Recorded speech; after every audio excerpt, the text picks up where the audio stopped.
পিস্টনের সাথে লাগে না। আর এইটার তারটা এসে লাগে কোথায়? বুঝতে পারতেছেন? এখন দেখেন, তার মানে হচ্ছে এটা শুধুমাত্র এই যে বাটারফ্লাইটাই খুলে দিবে। দেখেন কি করবে, কিন্তু এটা আপনি যখন প্রেস করবেন এটা পিস্টনের উপর উঠে যাবে।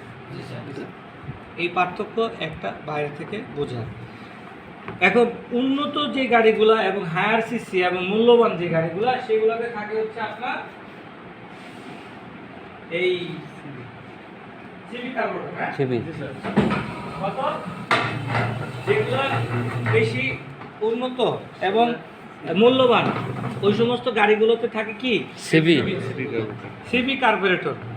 আর যে সমস্ত গাড়ি আপনার দেখা গেলো একটু কম প্রাইসে, সেই গাড়িগুলোতে আবার দেওয়া থাকে হচ্ছে ভিভি কার্বোরেটর। এখন দেখেন